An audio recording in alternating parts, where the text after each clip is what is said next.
If you're in your 40s or 50s and suddenly find yourself wanting to burn the house down just because your husband chewed too loudly, that's perimenopausal rage, not a character flaw.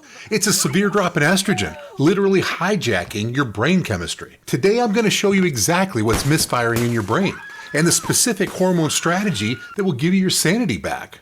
So stop apologizing and let's fix it. Let's talk about what's actually happening inside of your body. Because once you understand the science, you realize there are solutions, and that allows the guilt to fade. See, estrogen isn't just about reproduction. It's not just about periods and fertility. Estrogen directly controls your brain's production of serotonin and noradrenaline, and those are your feel-good and stay calm chemicals. When estrogen is stable, you can handle stress. You can take a deep breath when your husband leaves his socks on the floor for the millionth time. You can just let those things roll right off your back. But during perimenopause, estrogen doesn't just drop. It goes on a roller coaster. It's up, down, crash, and every time it crashes, it takes your serotonin with it. It's like trying to drive a car with no power steering. Yes, you can do it, but it's just exhausting. But we're not finished adding fuel to this fire just yet. You're not sleeping. Maybe it's night sweats waking you up at 2 a.m. You've seen what happens to a toddler when they miss their nap. They become tiny little terrorists. You're doing the same thing, except you're also supposed to hold down a job, manage a household, be a loving partner, and somehow, in the midst of all of that chaos, you're also expected not to lose your shit. So you've got taking estrogen, destroying your serotonin, plus chronic sleep deprivation, plus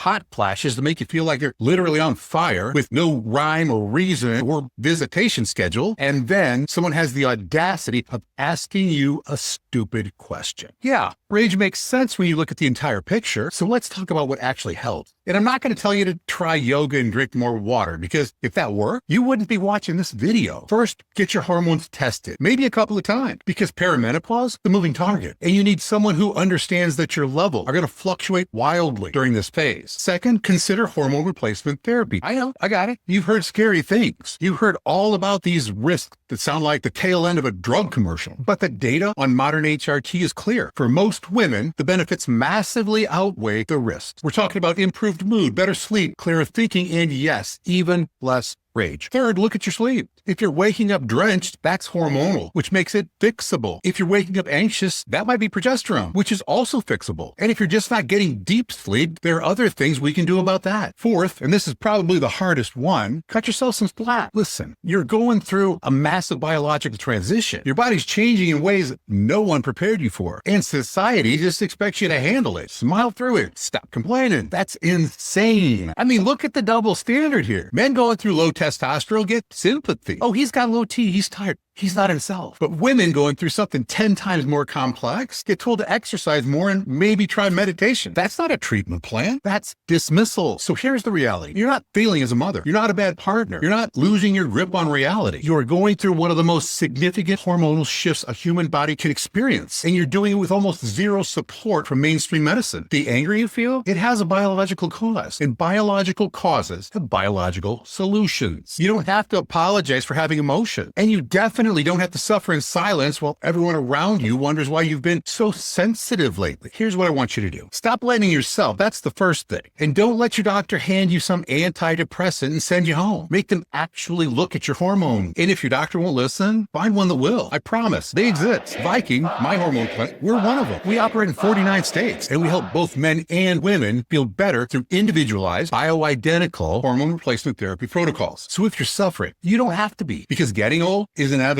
But looking old and feeling old, that's a choice.